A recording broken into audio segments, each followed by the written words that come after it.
महाशय अकोळे सरांनी सांगितल्याप्रमाणे आपल्या वाङ्मयामध्ये, आपल्या साहित्यामध्ये, मग ते जुन्या प्राकृत भाषेमध्ये असेल, संस्कृत भाषेमध्ये असेल, याच्यामध्ये काही मनुवादी संस्कृतींनी बदल करण्याचा प्रयत्न केला आणि हे मनुवादी संस्कृतीने त्यामध्ये बदल करत असताना, आता संस्कृत भाषा कशी आहे की अगदी विसर्ग दिला तरी सुद्धा त्याचा अर्थ बदलतो, एक काना जरी नुसतं ओढला पण तरी सुद्धा त्याचा अर्थ बदलतो. आणि अशा या संस्कृत भाषेचं जास्तीत जास्त मोडतोड करण्याचा प्रयत्न ह्या मनुसंस्कृतीनं त्या ठिकाणी केलं. म्हणजे हिंदू धर्मामध्ये असेल किंवा वैदिक धर्मामध्ये असेल, मनु हा कधी जन्माला आला किंवा मनुस्मृती ही कधी जन्माला आली, त्यांच्या दृष्टीनं जर पाहिलं तर त्यांनी म्हणतात की सर्वात जुना ग्रंथ जर कोणता असेल तर तो मनुसंस्कृती ग्रंथ आहे, मनुवादी ग्रंथ आहे. परंतु ज्यावेळी आपण इतिहासाचं पारायण करतो किंवा इतिहासाचा अभ्यास करतो त्यावेळी आपल्याला लक्षात येतं की इसवी सन पूर्व 181 साली, इसवी सन पूर्व 181 साली ज्यावेळी ब्रजनाथ अर्थात सहदेव सम्राट चंद्रगुप्ताचा नातूचा नातू, सम्राट चंद्रगुप्ताचा नातूचा नातू हा सम्राट सहदेव हा जैन राजा की जो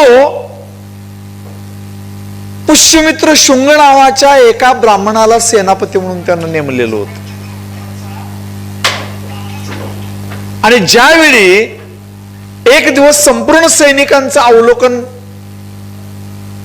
हा ज्यावेळी सम्राट सहदेव करत होता त्यावेळी या पुष्यमित्र शुंगानं त्याची हत्या केली. या सेनापतीनं संपूर्ण साम्राज्य आपल्या ताब्यामध्ये घेतलं आणि हा पुष्यमित्र शुंग हा सम्राट बनला. त्यावेळी त्यानं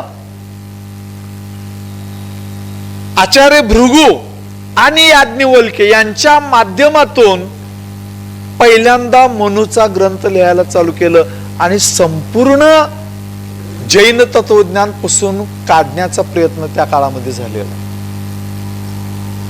लक्षात घ्या, त्याच्याच कालखंडामध्ये दक्षिण भारतामध्ये 32,000 साधूंची हत्या या पुष्यमित्र शुंगानं त्या ठिकाणी घडवून आणली.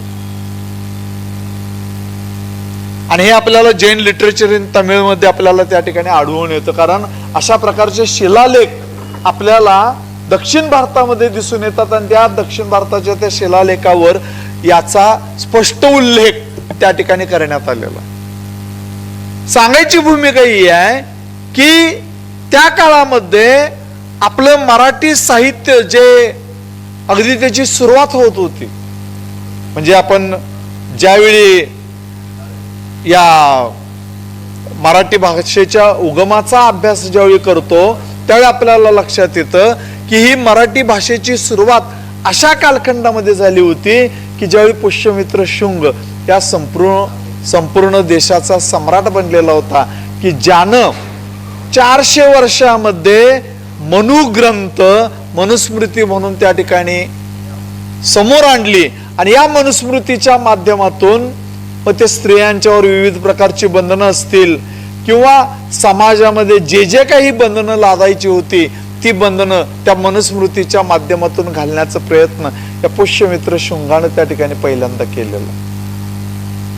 आणि त्यानंच जास्तीत जास्त जैन धर्माचा ऱ्हास करण्याचा प्रयत्न या पुष्यमित्र शुंगाच्या माध्यमातून झालेला. गंमत अशी आहे की विनायक दामोदर सावरकर नावाच्या आपल्या स्वातंत्र्यवीर ज्यांना आपण म्हणतो त्यांनी 6 सोनेरी पान नावाचं पुस्तक लिहिलंय. त्या 6 सोनेरी पानामध्ये तुम्हाला जी 6 व्यक्ती आहेत त्या 6 व्यक्ती हे पूर्णतः ब्राह्मण आहेत. आणि त्याच्यामध्ये त्या 6 सोनेरी पानामध्ये एक पात्र जे आहे ते पुष्यमित्र शुंगाचं आहे. म्हणजे एक परिचय जे त्यानं दिलेला आहे ते पुष्यमित्र शुंगांचं दिलेलं आहे. आणि हा पुष्यमित्र शुंग मराठी भाषेचा ऱ्हास, जैन धर्माचा ऱ्हास आणि नवीन संस्कृती कशा पद्धतीने उदयास आणली आणि ती किती चांगली होती याचा उदो त्या 6 सोनेरी पानाच्या ग्रंथामध्ये झालेला. आणि दुर्दैवानं अशा ग्रंथांचं वाचन करून तुम्ही आम्ही त्या पुष्यमित्र शुंगाचं सुद्धा कौतुक काही जण करतात, हे विसरून चालणार नाही. परंतु ज्यावेळी आपण इतिहासाचं पठण करतो आणि इतिहासाचं पारायण करतो त्यावेळी आपल्याला लक्षात येतं की या पुष्यमित्र शुंगानं किती मोठी हत्याकांड त्या ठिकाणी दक्षिण भारतामध्ये घडवून आणलं, किती साधूंना मारलं, किती जैन धर्मीय साधूंची हत्या केली, छळवणूक केली. या सगळ्यांचा विचार ज्यावेळी आपण सांगोपांग करायला लागतो त्यावेळी आपल्याला लक्षात येतं की ब्राह्मणवादी संस्कृती जी आहे की ज्या संस्कृतीनं त्या काळामध्ये जैन धर्माला जास्तीत जास्त लयाला नेण्याचा प्रयत्न केलेला आहे. आणि हे विसरून आपल्याला त्या ठिकाणी चालणार नाही. म्हणजे एक श्लोक, चार्वाकच्या बाबतीत एक श्लोक आहे. म्हणजे चार्वाकचं तत्वज्ञान आणि थोडंफार भगवान आदिनाथ तीर्थंकरांनी सांगितलेलं जे तत्वज्ञान आहे ते कुठेतरी मिळतं जुळतं तत्वज्ञान आहे. परंतु या चार्वाकला हा फक्त भोगाच्या गोष्टी सांगतो, त्यागाच्या गोष्टी सांगत नाही. अशा पद्धतीचा विचार त्याच्या विरोधात मांडण्याचं काम या मनुवादी संस्कृतीनं केलं.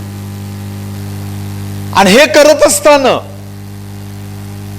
म्हणजे त्या काळामध्ये इसवी सन 9व्या शतकामध्ये जयंत पंडित नावाच्या एका तत्ववेत्यानं चार्वाकचे विचार मांडत असताना तो त्या ठिकाणी म्हणतो, यावजीत वेत सुखम जीवेत नास्ति मृत्यू अगोचरः भस्मीभूतस्य देहस्य पुनरागमन कुत.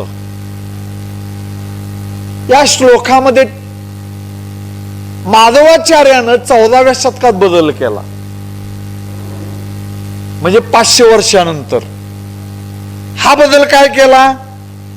पहिली ओळ आहे तशी ठेवली, या वज्जित वेत सुखम जीवेत, ही ओळ आहे तशी ठेवली. आणि दुसरी ओळ जी होती नास्ति मृत्यू अगोचर, त्या ओळीऐवजी ऋणम कृतम घृतम पिबेत, म्हणजे तूप प्या, मजा करा आणि नुसतं उपभोग घ्या. हे चार्वाकच्या नावावर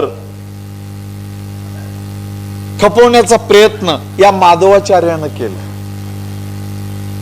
अशा पद्धतीनं आपल्या अनेक जुन्या ग्रंथामध्ये सुद्धा या मनुसंस्कृतीनं, या ब्राह्मण संस्कृतीनं बदल करण्याचा प्रयत्न त्या ठिकाणी केलेला आहे. आणि हा बदल जो आहे तो खड्याप्रमाणे बाजूला वेचून आपल्याला चाळण लावून त्याचं शुद्धीकरण करणं गरजेचं आहे. अन्यथा म्हणजे मगाशी मी जसं सांगितलं की एखादा विसर्ग लावल्यानंतर संस्कृत भाषेमध्ये त्याचा जसा अर्थ बदलतो, एखादा काना ओढल्यानंतर जशा पद्धतीने त्याचा अर्थ बदलतो, तशा पद्धतीनं अनेक संस्कृत आणि मराठी भाषेमध्ये सुद्धा अर्थ बदलवण्याचं काम या मनुसंस्कृतीनं त्या ठिकाणी केलेलं आहे. आणि त्याच्यामुळं या साहित्याचं जतन करणं आणि मराठी साहित्य जास्तीत जास्त त्याची वृद्धी करणं हे आजच्या काळामध्ये अत्यंत गरजेचं आहे. तरच म्हणजे संजय सोनवणीने जैन धर्मानं मराठी अभिजात भाषेला दिलेलं योगदान नावाचं पुस्तक त्यांनी लिहिलेलं आहे. एवढंच नव्हे, वृषभनाथ हेच शिव या नावाचं सुद्धा एक पुस्तक त्यांनी लिहिलेलं आहे. आणि एक इतिहासकार म्हणून आपण या नवीन इतिहासकाराचं ज्यावेळी आपण त्या पुस्तकाचं पारायण करतो त्यावेळी आपल्याला लक्षात येतं की अत्यंत मुद्देसूद आणि अत्यंत सुंदर अशा पद्धतीने विवेचन या दोन्ही ग्रंथामध्ये केलेलं आहे.